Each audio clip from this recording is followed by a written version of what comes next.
जय हिंद साथियों। राज study centre के ऑनलाइन प्लेटफॉर्म पे आप सभी का मैं सुजीत कुमार हार्दिक स्वागत करता हूं। साथियों, आज हम लोग इतिहास के अगले चैप्टर को लेके आए हैं, जिसमें हम सिंधु घाटी सभ्यता का अध्ययन करेंगे।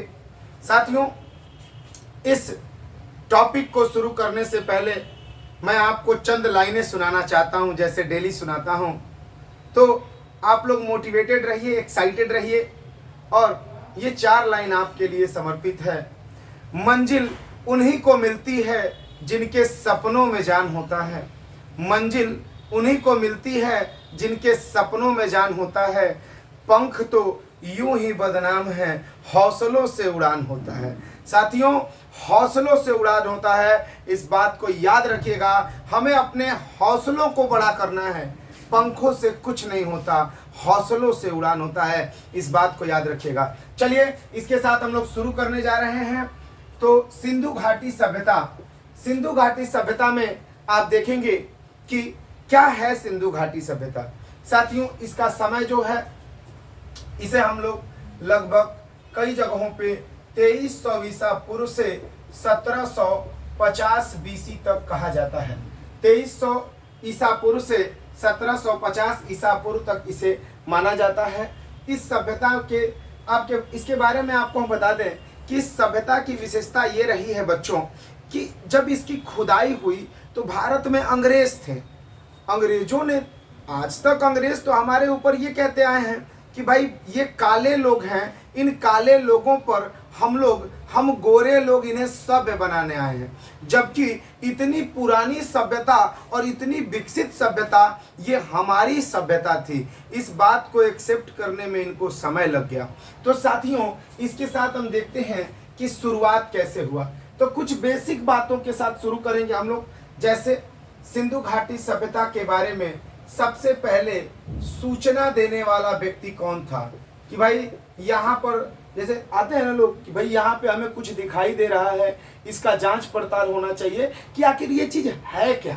ठीक, तो सबसे पहले सूचना देने वाले व्यक्ति थे चार्ल्स मैसन। क्या नाम है? चार्ल्स मैसन। याद रखिएगा, सिंधु घाटी सभ्यता के बारे में सबसे पहली बार सूचना देने वाला व्यक्ति चार्ल्स मैसन थे। इसके बाद साथियों, चार्ल्स मैसन के बाद आप देखेंगे कि सूचना मिलने पर सर्वेक्षण करने वाला व्यक्ति कौन था, कि भाई सर्वेक्षण के लिए निकल गया। तो उस समय एलेक्जेंडर कनिंघम जो है, इन्होंने सर्वेक्षण किया सिंधु घाटी सभ्यता का। इस बात को भी आप लोग याद रखिएगा। ठीक है, आप याद रखिएगा कि एलेक्जेंडर कनिंघम जो हैं वो सर्वेक्षण किए हैं। इसके बाद सर्वेक्षण के बाद खुदाई किसने किया? तो खुदाई जो है सिंधु घाटी सभ्यता की दयाराम साहनी ने किया है। दयाराम साहनी ने किया है, इस बात को याद रखिएगा। इसके बाद जब खुदाई हो गई बच्चों, तो नामकरण का जिम्मा किसको मिला? नामकरण किसने किया? तो बच्चों, जॉन मार्शल, नामकरण का कार्य जॉन मार्शल ने किया है। नामकरण जॉन मार्शल ने किया है। ठीक है, इसके बाद आप देखेंगे कि सिंधु घाटी सभ्यता में समाज की स्थिति कैसी थी। बच्चों, सिंधु घाटी सभ्यता का समाज मातृसत्तात्मक था। मातृसत्तात्मक था, इस बात को याद रखिएगा। मातृसत्तात्मक समाज था। इसके बाद अगर पूछा जाए कि माप की इकाई कैसी थी, माप की इकाई कैसी थी, तो 16 की इकाई थी। माप की इकाई 16 की इकाई थी। इस बात को आप लोग याद रखिएगा कि माप की इकाई जो है वो 16 की थी। जैसे कि आज के डेट में हम लोग देखते हैं 1 किलो, 2 किलो, 4 किलो। उस समय क्या था कि भाई आपको कोई भी चीज़ खरीदना है तो 16 के गुणज में ही खरीदेंगे, जैसे कि 32, 16, 64, समझ रहे ना। तो इस तरीके से यूनिट के रूप में क्या था? 16 था उस समय, आप देखेंगे। फिर इसके बाद हम लोग देखते हैं कि भाई सिंधु घाटी सभ्यता में सूचना हो गया, सर्वेक्षण हो गया, खुदाई हो गया, नामकरण हो गया, और फिर समाज और माप की इकाई। ठीक है बच्चों, सिंधु घाटी सभ्यता के बारे में अगला स्टेप ये है कि बच्चों इसका आकार कैसा था। इसका आकार कैसा था तो याद रखिएगा इसका आकार जो है वो त्रिभुजाकार था। इसको आप लोग स्क्रीनशॉट लीजिएगा, ठीक है, त्रिभुजाकार था। इस बात को याद रखना है हमें कि भाई सिंधु घाटी सभ्यता का जो क्षेत्र था, जो आकार था, वो कैसा था, तो त्रिभुजाकार था। याद रखिए, देखिए यहाँ पे जैसे ये हो गया, यहां पर है मांडा जो जम्मू एवं कश्मीर में अवस्थित है। ये जो है सुतका गेंडोर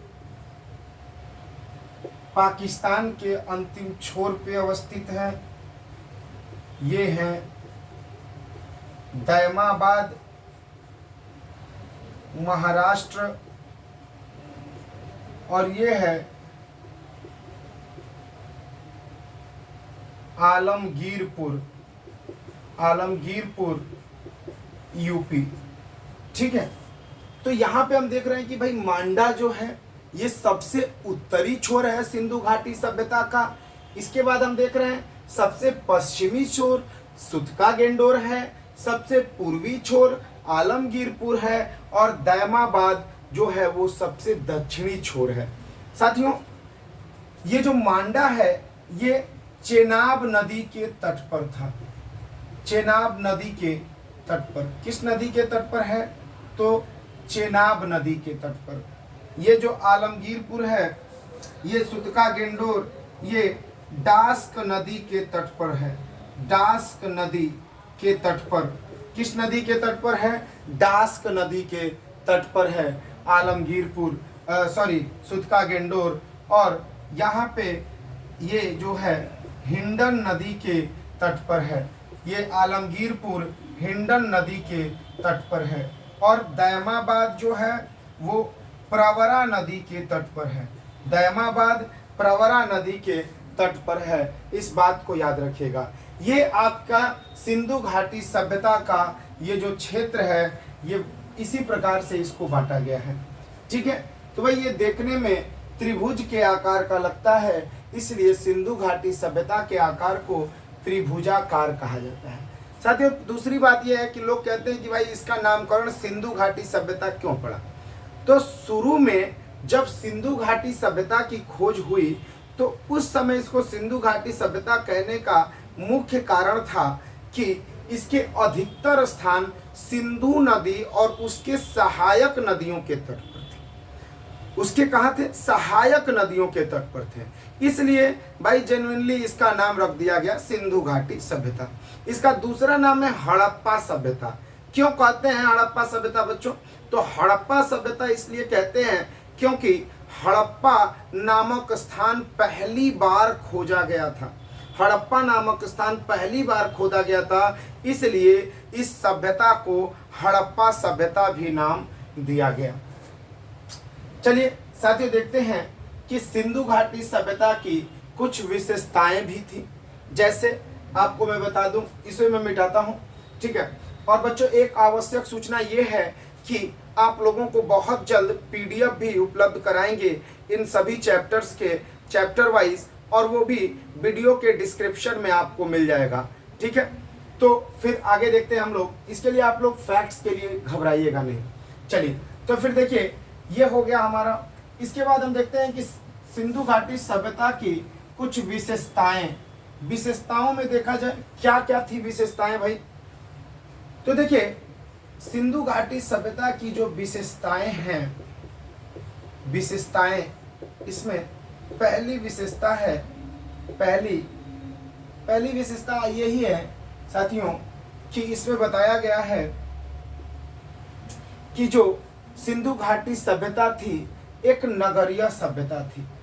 सिंधु घाटी सभ्यता एक नगरीय सभ्यता थी। पहली तो विशेषता यही है कि यह एक नगरीय सभ्यता है। नगरीय सभ्यता के साथ साथ आप देखेंगे कि सड़कें चौड़े एवं समकोण पर काटते थे। यानी कि समकोण पर काटने का मतलब बच्चों देखो यहाँ बना देता हूँ, जैसे इधर से आ रहा है सड़क और इधर से, तो इस तरह से सड़क का संरचना एकदम स्ट्रेट होता था और अधिकतर सड़कें पूरब से पश्चिम की तरफ होते थे, ताकि इसलिए पूरब से पश्चिम होता था ताकि जैसे कि आप सुने होंगे कि पूर्वा हवा बहता है, पछुआ बहता है, सुने हैं कि नहीं सुने हैं? तो पूर्वा बहेगा या पछुआ जब बहता है तो जब जब पूर्वाई बहेगा तब तब सड़क जो है अपने आप क्या हो जाएगा, साफ हो जाएगा, और जब पछुआ बहेगा तो सड़क अपने आप साफ हो जाएगा। यानी कि नेचुरल क्लीनर के रूप में आप हवा को ही इस्तेमाल कर सकते थे, इसलिए इस तरह की सड़क का डिजाइन किया गया। आप देखेंगे तीसरी विशेषता, तो यहाँ इसके विशेषताओं के बारे में आपको बता दें कि ये सबसे बड़ी विशेषता इसकी यही थी कि यहाँ पर मातृसत्तात्मक समाज का साक्ष्य मिला है, मातृसत्तात्मक समाज का साक्ष्य मिला है, मातृसत्तात्मक समाज। देखिए साथियों, मातृसत्तात्मक समाज था, यहाँ कल कारखाने, यहाँ निर्माण कार्य की वस्तुएं और बहुत सारी चीजें जो गैर कृषि कार्य है वो सभी का साक्ष्य यहाँ पर आपको देखने को मिलता है। ठीक है, इसके बाद सिंधु घाटी सभ्यता में आप देख सकते हैं कि इसके अधिकतर नगर आप सिंधु घाटी के, सिंधु नदी के आपके तट पर पाए जाते हैं। ठीक है, तो इस तरीके से आप विशेषताओं में चिन्हित कर सकते हैं कि विशेषताएं जो हैं सिंधु घाटी सभ्यता की, कि यह नगरीय सभ्यता थी, सड़कें चौड़े थे, समकोण पर काटते थे, मातृसत्तात्मक समाज था, और यहाँ पर देखेंगे कि महिलाओं की स्थिति अच्छी थी, महिलाओं की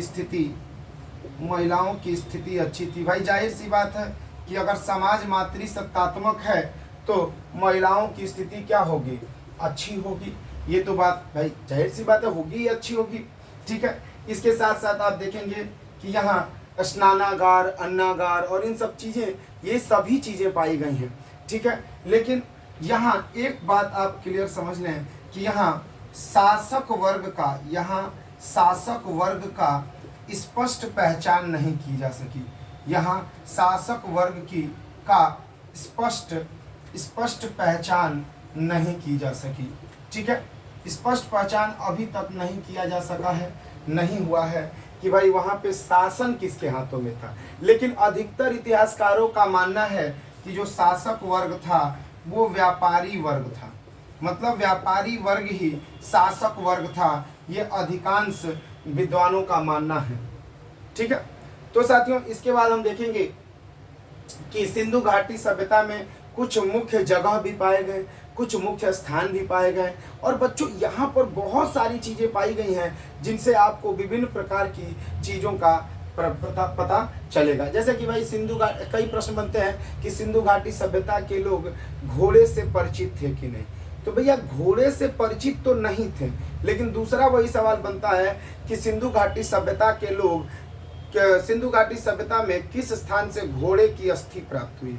तो आप ही बताइए मुझे कि जब घोड़े की अस्थि प्राप्त हुई है तो सिंधु घाटी सभ्यता से, तो फिर पहचान कैसे नहीं रहे हैं। तो हो सकता है कि भाई विदेशी व्यापार उस समय था ही था, तो हो सकता है कि बाहर के लोग लेके आए हों इसको। ठीक है, तो कई तरह की संभावना है। साथियों एक चीज ध्यान रखिएगा, सिंधु घाटी सभ्यता का जो हम लोग अध्ययन कर रहे हैं ये आद्य ऐतिहासिक काल का हिस्सा है, आद्य ऐतिहासिक काल का हिस्सा है, आद्य ऐतिहासिक काल का हिस्सा है। इसलिए इस समय लिखित साक्ष्य तो मिले हैं, लिखित साक्ष्य मिले हैं, परंतु इस लिखित साक्ष्य को बच्चों हम लोग पढ़ नहीं सके, यानी पढ़ा नहीं जा सका है, पढ़ा नहीं जा सका है। इस बात को आप क्या करिएगा, याद रखिएगा कि लिखित साक्ष्य मिला है इसलिए पढ़ा नहीं। अब पढ़ा नहीं जब तक गया तब तक कुछ क्लियर बातें समझ में नहीं आती। तो इस तरीके से संभावनाओं पर ही हम पूरे इतिहास को देखते हैं। चलिए, तो यहाँ पर हो गया। इसके बाद हम देखेंगे कि सिंधु घाटी सभ्यता में और कौन से स्थल महत्वपूर्ण थे। तो साथियों एक व्यक्ति हैं जिनका नाम है पिग्ट। पिग्ट महोदय ने सिंधु घाटी सभ्यता की जुड़वा राजधानियों के रूप में, जुड़वा राजधानियों के रूप में मोहनजोदड़ो और हड़प्पा को माना है। यानी किसके अनुसार? तो पिगट के अनुसार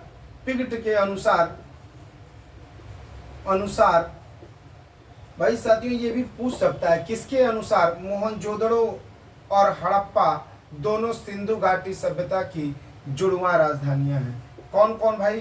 तो मोहनजोदड़ो और हड़प्पा साथियों ये दोनों मोहनजोदड़ो एवं हड़प्पा ये दोनों जुड़वा राजधानियां थी।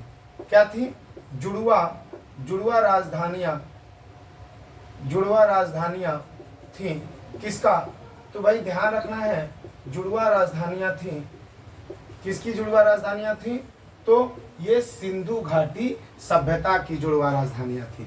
किसके अनुसार? तो पिगट महोदय के अनुसार। पिगट महोदय ने कहा कि भाई हड़प्पा और मोहनजोदड़ो ये जुड़वा राजधानियां हैं सिंधु घाटी सभ्यता की। तो ये प्रश्न पूछता है कि पिगट किसके अनुसार ये दोनों जुड़वा राजधानियां हैं? तो पिगट के अनुसार। ठीक है, तो इसके साथ साथ साथियों इसमें हम लोगों ने देखा कि भाई ये बहुत सारे जगहों के बारे में अभी हम लोग आगे और भी देखेंगे। तो इसमें हम लोग मोहनजोदड़ो, हड़प्पा, लोथल, चनहुदड़ो और इसके साथ कालीबंगा, रोपण, धौलावीरा, इस तरह से बहुत सारे स्थानों के बारे में और उनकी विशेषताओं के बारे में हम लोग देखेंगे और वो हम लोग अगले क्लास में देखेंगे।